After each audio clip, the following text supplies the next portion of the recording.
By the way, my new guitar and amp showed up today. And oh my God, I didn't try the amp yet. I forgot to. So it came and I unboxed the guitar. I wanted to try it as soon as possible. I was so looking forward to trying it. And so I get what do I do? I think I strummed the strings a little bit before plugging it in. And then I was plugging it in. I put my strap on it. Just checking out. It's got a shorter scale length by 3 inches compared to a normal guitar. So it's slightly shorter and it's so much better to play. I tuned it up. I just used the stock strings that it came with. Normally I would change the strings, and it was just, I started playing a hook. Yeah, I plugged it in. It sounded good. Sounded just like my other guitar. They're the same brand and same pickups, I believe. So it shouldn't sound too different. So I wasn't worried about that, but it was the feel, the play, because of the shorter scale length. I was worried about that, and it ended up being amazing. I love it so much. The shorter scale length is so much better for me because I've been having problems with finger pain when I'm doing like big stretches from fret to fret and like weird chords and stuff where you really have to stretch your fingers. And with the shorter scale length, my fingers don't have to stretch as much, and it's so easy to do now.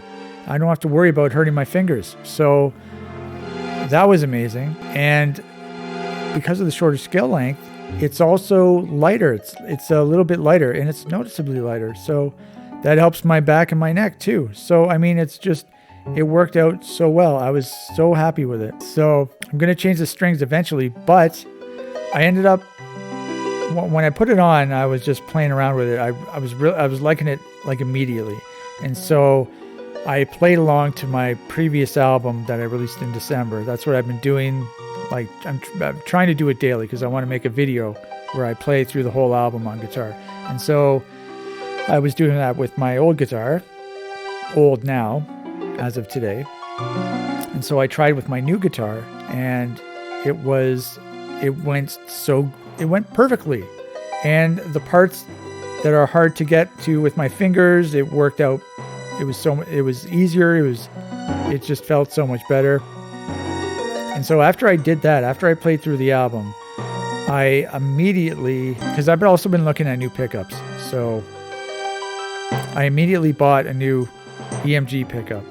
So I'm going to try and figure out how to install that. I've never done that before, so I don't know if I'm going to be able to do it, but hopefully I can do it.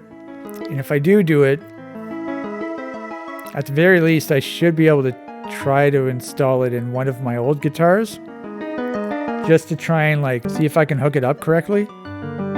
And so the EMG pickup, it requires no soldering, so it's just you clip stuff in.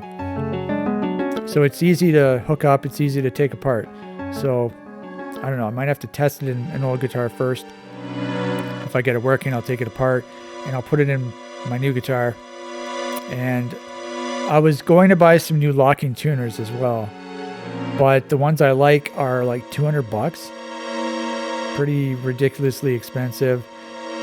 So I figured I'll just take the ones out of my old guitar and I'll put them on my new guitar.